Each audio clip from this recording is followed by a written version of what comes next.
میں پہلے بھی سنا چکا ہوں، بار بار سنا چکا ہوں۔ 6 دسمبر 1992 کو جب بابری مسجد کی شہادت کا حادثہ ہوا،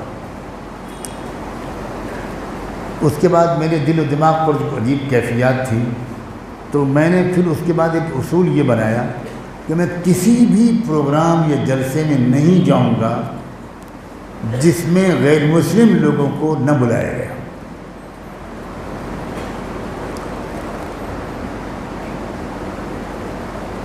تو مسلمان جب دینی جلسہ کرنا چاہتا ہے تو اس کا عنوان کیا ہوتا ہے؟ 2 عنوان ہوتے ہیں، ایک سیرت النبی، جلسہ سیرت، اور دوسرا اصلاح معاشرہ۔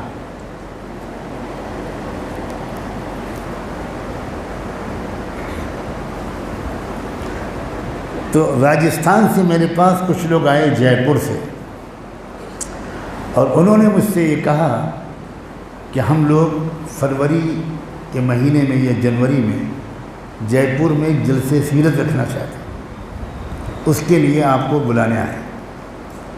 تو میں نے انہوں زیادہ تر نوجوان لوگ تھے، 1-2 اس میں شاید پروفیسر لوگ تھے۔ میں نے کہا کہ دیکھو، اگر آپ غیر مسلم برادران وطن کو بھی بلاؤ گے تب میں آؤں،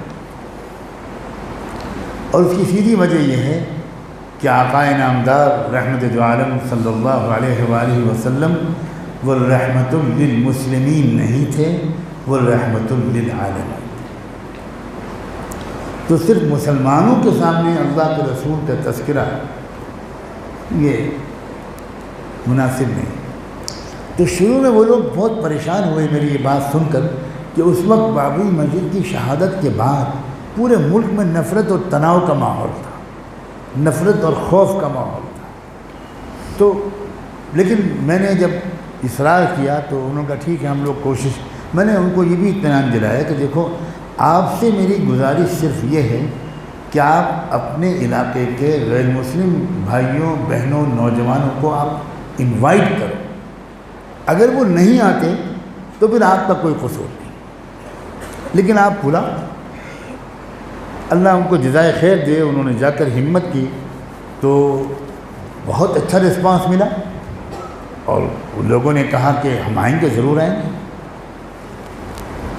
تو چونکہ ملک کے ماحول میں بہت تناؤ تھا اور بھی کوئی مصلحت رہی ہوگی، تو بی جے پی کے بہت بڑے لیڈر تھے بھیرو سنگھ شیخاوت، جو اس بابری مسجد کی شہادت کے وقت میں راجستھان کے چیف منسٹر تھے، اور چونکہ اس وقت کئی اسٹیٹس کی گورنمنٹ کو ڈسمس کیا تھا مرکزی حکومت نے، تو ان کی حکومت بھی ڈسمس ہو گئی تھی، وہ سابق وزیر اعلیٰ بن گئے تھے، لیکن وہ بڑے لیڈر تھے اور ترقی کرتے کرتے بعد میں وہ ملک کے وائس پریزیڈنٹ بھی بنے۔ تو انہوں نے ان کو بھی ایک چیف گیسٹ کے طور پر اس جلسے میں بلایا تھا۔ بہت علماء تھے، کئی مقررین تھے۔ جلسہ رات میں شروع ہوا، تقریریں ہوتی رہیں، 2000 یا 2500 نان مسلم ایجوکیٹڈ انٹلیکچوئل پڑھے لکھے مرد اور عورتیں اس میں مجھے نظر آ رہے تھے، اور 7-8 ہزار کے قریب مسلمان ہوں گے۔ 1 بج گئے، 1:30 بج گئے، شیخاوت صاحب کی تقریر کرائی گئی، ان کو جانا تھا، تو انہوں نے اپنی تقریر مختصر کی، اور اللہ کے رسول کی شان میں ایک اچھا غیر مسلم جو کلمات بول سکتا ہے وہ انہوں نے بولے، لیکن یہ بھی کہا کہ میں دیکھ رہا ہوں کہ یہاں اسٹیج پر بہت سے علماء اور ودوان بیٹھے ہیں، تو میں بجائے اس کے کہ آپ کو کچھ بتاؤں، میں آپ سے سیکھنے کے لیے آیا۔ میرے ذہن میں ایک پرشن، ایک سوال ہے جو بہت عرصے سے مجھے بے چین کیے۔ آج موقع ہے، تو جلسے کے جو سیکریٹری صاحب تھے ان سے انہوں نے مخاطب ہوتے ہوئے کہا کہ آپ اگر اجازت دیں تو آج وہ سوال میں یہاں موجود علماء کے سامنے رکھوں، شاید مجھے جواب مل جائے۔ تو ان کا ہاں ضرور فرمائیے۔ تو وہ سوال مختصر لفظوں میں سناتا ہوں آپ کو۔ وہ سوال یہ تھا کہ میری سمجھ میں آج تک یہ بات نہیں آئی کہ جس قوم کے پاس زکوٰۃ جیسا انسٹیٹیوشن اور سسٹم موجود ہے وہ قوم غریب کیوں ہے؟ وہ یہ بات کہہ کے بیٹھ گئے۔ اس کے بعد اور مقرر حضرات آتے رہے 2-3، لیکن کسی نے اس سوال کو ٹچ نہیں۔ اب شکاوت صاحب کب تک انتظار کرتے ہیں؟ بہت دیر تک بیٹھے وہ۔ عام طور پر نیتا لوگ تو اپنی بات کہہ کے چلے جاتے ہیں، تو وہ بھی اٹھ کے جانے لگے۔ میں نے فوراً منتظمین سے کہا کہ ان کو روکیے، اور ان مقرر صاحب کی تقریر کے بعد مجھے بلا لیجیے، میں 1 منٹ میں یا اس سے بھی کچھ کم میں ان کے سوال کا جواب دے دوں، پھر میں بیٹھ جاؤں گا۔ وہ چلے گئے۔ تو انہوں نے جا کر شکاوت صاحب سے ریکویسٹ کیا، وہ بیٹھ گئے۔ جواب بڑا آسان تھا۔ میں نے کہا ہمارے محترم شکاوت بھائی نے ایک بڑا عمدہ سوال کیا ہے، اس کا جواب بس ان کی خدمت میں پیش کرنے کے لیے حاضر ہوا ہوں۔ وہ قوم اس لیے غریب ہے کہ اس کی اکثریت زکوٰۃ نہیں دیتی، جن پر زکوٰۃ جن کو دینا چاہیے ان کی اکثریت زکوٰۃ نہیں دیتی۔ نمبر 2، وہ زکوٰۃ اس طریقے پر نہیں دیتی جس طریقے پر قرآن نے اور محمد الرسول اللہ نے بتایا تھا، اس لیے اس سے غربت دور ہو ہی نہیں سکتی۔ میں نے کہا میرا جواب ہو گیا، ہٹنے لگا۔ اب شکاوت صاحب تشریف لے جا سکتے ہیں۔ تو شکاوت صاحب نے کہا کہ میں بیٹھوں گا، مگر آرگنائزر صاحب سے کہا اب ان مولانا صاحب کی پوری تقریر کرائیے، میں ان کی پوری بات سن کے ہی جاؤں۔ اب مجبور ہو گئے، کیونکہ جلسے کے جو منتظمین ہوتے ہیں وہ بڑے چالاک ہوتے ہیں۔ ان کو پتہ ہے کہ کس قوال کی قوالی کو سننے کے لیے مجمع بیٹھا رہے گا۔ اگر استاد بسم اللہ خاں موجود ہیں تو استاد بسم اللہ خاں کی شہنائی آخر میں سنوائی جائے۔ یہ آپ لوگ کیا جانیں استاد بسم اللہ خاں، یہ یو پی کے لوگ جانتے ہیں۔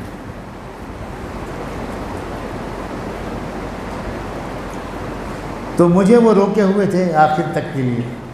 ان کو ڈر لگ رہا تھا کہ اگر ان کی تقریر ہو گئی تو مجمع تو چلا جائے، لیکن اب مجبور ہو گئے۔ شکاوت صاحب نے کہا کہ ان کی تقریر کرائیے، میں بیٹھا ہوں۔ اب مجھے موقع مل گیا۔ اللہ کی توفیق سے میں نے بہت کھل کر وہ باتیں کہیں جو آج نیت کر کے کہہ رہا ہوں، اللہ اس ملک کے ہر کچے پکے گھر میں اپنے اس کمزور بندے کی وہ آواز پہنچائے۔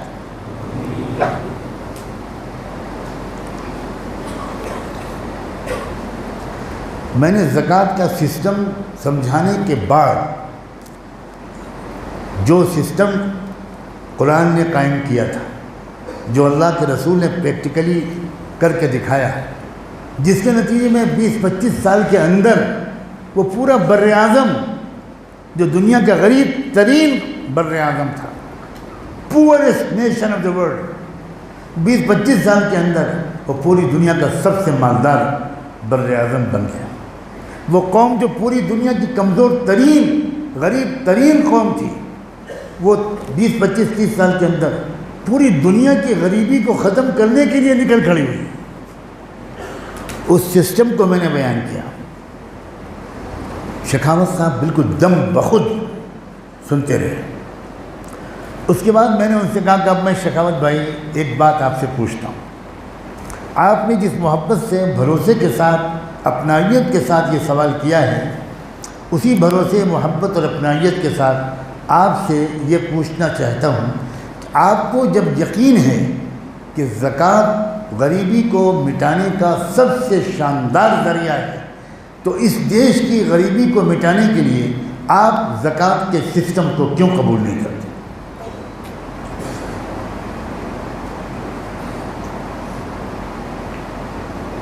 صرف اس لیے کہ آپ کے نزدیک وہ ودیشی دھرم ہے۔ میں نے کہا یہ مائکرو فون جس پر میں بول رہا ہوں، جس پر آپ بول رہے تھے، یہ بھی ودیش میں بنا ہے، اس کو بھی ہم لوگ یوز نہ کریں؟ یہ ریل، یہ ہوائی جہاز، یہ ہیلی کاپٹر، یہ ٹیلی فون سب ودیش میں بنا ہے، اس کو بھی ہم لوگ استعمال نہ کریں؟ جب آپ یہ بات جانتے ہیں تو آپ کے ذریعے سے میں سنگھ پریوار کے ذمہ داروں تک اور آپ کی پارٹی کے لیڈرز تک یہ بات پہنچانا چاہتا ہوں کہ اس دیش کی غریبی کو دور کرنے کے لیے زکوٰۃ کے سسٹم کو آپ قبول کیجئے۔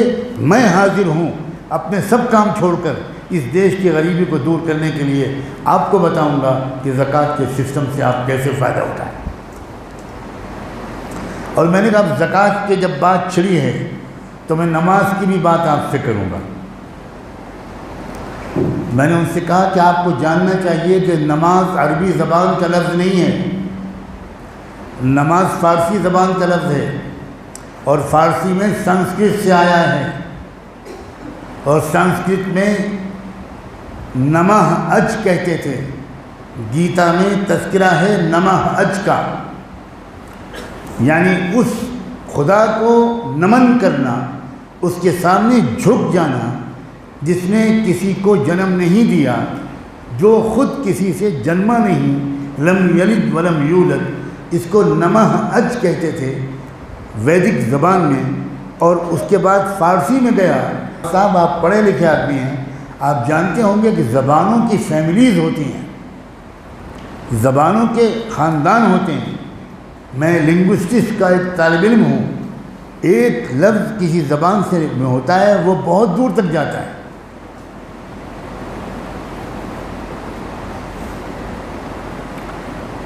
جسٹس انگلش میں کہتے ہیں انصاف کو، عربی میں چلا گیا یہ لفظ بنا القسطاس۔ القسطاس اور جسٹس یہ ملتے جلتے الفاظ نہیں ہیں۔ اسی طرح ایک زبان کے الفاظ پھیلتے ہیں، تھوڑا تھوڑا فرق ان کے اندر ہوتا ہے۔ یہ نمہ اج فارسی میں بنا نماز۔ جب اسلام کا انتم سنسکرن، اسلام کا فائنل ایڈیشن بھارت میں آیا، اور یہ بھی عجیب خوش قسمتی ہے بھارت کی کہ اسلام کا پہلا ایڈیشن بھی بھارت میں ہی آیا تھا آدم علیہ السلام کے ذریعے، اور اسلام کا فائنل ایڈیشن وہ بھی جب بھارت میں پہنچا عرب سے ہو کر، تو یہاں کے لوگ جو اسلام والے تھے وہ اتنے سمجھدار تھے کہ انہوں نے یہاں صلاۃ کے عربی لفظ کو رواج نہیں دیا، بلکہ فارسی والا نماز کے لفظ کو رواج دیا، تاکہ آپ اور آپ کی قوم کو یہ سمجھنے میں آسانی ہو کہ یہ نماز عربی سے نہیں آئی ہے، عرب سے، عربوں سے پہلے یہ نماز آپ کو ملی تھی۔ اب ہم بھارتیہ سنسکرتی کو سینے سے لگائے ہوئے ہیں، آپ کا پریوار ہم سے بہت ناراض ہے۔ ہمارا دوش کیا ہے؟ وہ یہ کہ ہم بھارتیہ سنسکرتی کی حفاظت کر رہے ہیں، یہ ہمارا جرم ہے۔ پردہ، حجاب، صاف صاف کہنا چاہتا ہوں کہ پردہ یہ بھارتیہ سنسکرتی کا اٹوٹ حصہ ہے۔ آپ نے رامائن پڑھی ہوگی، نہیں پڑھی ہوگی تو آپ نے رامائن کا سیریل دیکھا ہوگا۔ میں نے سیریل نہیں دیکھا، لیکن میں نے رامائن پڑھی ہے، اور میں رامائن کا وہ واقعہ آپ کو یاد دلانا چاہتا ہوں کہ جب 14 سال کے بنواس کے بعد شری رام چندر جی آئے ہیں واپس، تو ایک استقبال کیا جا رہا ہے، ان کا زبردست جشن منایا جا رہا ہے۔ اس موقع پر 14 عورتیں وہاں پر کھڑی تھیں، ان کے بھائی چھوٹے لکشمن، ان کو ایک ہار دیا گیا کہ اپنی بھابھی سیتا جی کے گلے میں جا کر اس خوشی کے موقع پر آپ ان کے گلے میں یہ مالا ڈالیے۔ لکشمن وہ مالا لے کر پہنچے اور ان 14 عورتوں کے سامنے جا کر کھڑے ہو گئے، سر جھکائے ہوئے، اور کسی کے گلے میں مالا نہیں ڈال رہے۔ کئی منٹ ہو گئے، دیر ہونے لگی تو لوگوں نے کہا کہ لکشمن جی جلدی کیجیے، مارا ڈالیے سیتا جی کے گلے میں۔ تو لکشمن جی نے سر جھکائے کہا کہ مجھے بتائے تو کوئی کہ میری بھابھی ان 14 عورتوں میں سے کون سی ہیں؟ تو لوگوں نے کہا کہ 14 سال آپ ان کی حفاظت میں آپ رہے ہو، ان کی حفاظت کے لیے، اور آپ نے آج تک ان کو دیکھا نہیں۔ تو رامائن کہتی ہے، میں نہیں جانتا کہاں تک یہ واقعہ صحیح ہے، رامائن کہتی ہے کہ لکشمن نے جواب یہ دیا کہ میں نے کبھی اپنی بھابھی کے چرنوں سے اوپر دیکھا ہوتا تب تو میں پہچانتا کہ میری بھابھی کون سی۔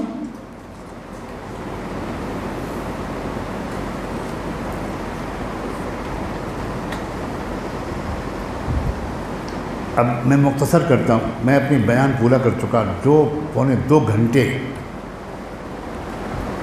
شاید میں نے وہاں بیان کیا۔ شیخاوت صاحب اٹھ کر آئے، ہاتھ میں رومال تھا، گیلا گیلا رومال تھا، آنکھیں بھیگی ہوئی تھیں۔ اس کے بعد آ کر کہنے لگے، مولانا صاحب میرا دل تڑپ رہا ہے کہ یہیں آپ کے چرنوں پر اپنا سر رکھ، مگر لوگ اس کو راجنیتک چال سمجھیں گے، اور میں آپ جیسے پوتر ویکتی کو راجنیتی کی گندگی میں نہیں اتارنا چاہتا۔ صرف اتنا ہاتھ جوڑ کر کہتا ہوں، آپ جو کچھ کہہ رہے ہیں میں سب سمجھ گیا، آپ اپنا کام جاری رکھیے گا، آج نہیں تو کل اس دیش کو صرف آپ لوگ بچا پائیں گے اور کوئی نہیں بچا پائے گا۔